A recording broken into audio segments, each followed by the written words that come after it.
আমরা জানি সুনামগঞ্জের যে ভূমি 5 মাস চাষ করা যায়, 7 মাস থাকে পানির নিচে।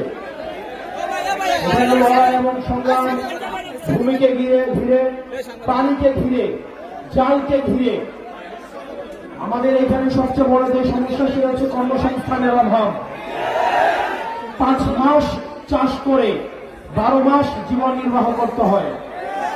আমরা সুনামগঞ্জের লড়াই, সুনামগঞ্জের সংগ্রাম, সুনামগঞ্জের জীবন পদ্ধতি, এই বিষয়গুলো সম্পর্কে আমরা অবগত রয়েছি। রাজা যায় রাজা আসে, সরকার যায় সরকার আসে, কিন্তু সুনামগঞ্জের যে জীবন পদ্ধতি, কর্মপদ্ধতি, মানুষের সুযোগ সুবিধা, সেগুলো আগের মতোই থেকে গিয়েছে। প্রিয় সুনামগঞ্জবাসী, আমরা আপনাদের কাছে আহ্বান জানাবো, আপনারা সুসংগঠিত হন। এই জুম্মার দিনে আমার আগে যারা বক্তব্য দিয়েছেন এবং আমার সংগ্রামী আহ্বায়ক এবং সাধারণ সম্পাদক কিছুক্ষণ পরে বক্তব্য দিবেন, সার্বিক বিষয়ে তারা কথা বলবেন।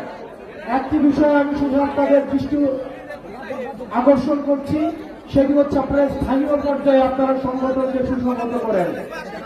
আপনাদের এখানে অলিকটা রয়েছে, সুমন ভাই রয়েছেন, তাদের হাতকে আপনারা শক্তিশালী করেন। আমরা শুনতে পাচ্ছি যারা এনসিপিতে যোগ দিতে চায় বা যারা এনসিপি করতে চায়, তাদেরকে স্থানীয়ভাবে ভয়ভীতি দেখানো হয়, তাদেরকে প্রশাসন অসহযোগিতা করে।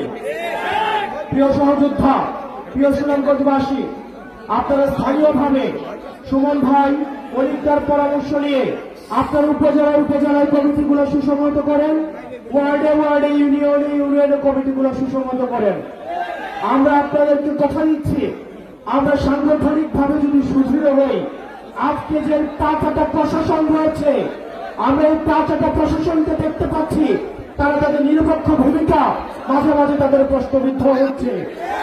তারা আবার আগের মতো করে, আমরা জানি প্রশাসনের মধ্যে একটা অংশ রয়েছে যারা চায় নিরপেক্ষ প্রশাসন গড়ে উঠুক, কিন্তু একটা প্রশাসন রয়েছে, একটা পক্ষ রয়েছে যারা হচ্ছে সুবিধাভোগী, যারা হচ্ছে চারগাছ, যারা হচ্ছে চাটারকর, যারা সবসময় প্রশাসনকে তারা হচ্ছে প্রত্যেক ভূমিকায় অবতীর্ণ করে। প্রিয় সুনামগঞ্জবাসী, আপনারা স্থানীয়ভাবে সাংগঠনিকভাবে সুসংহত হন।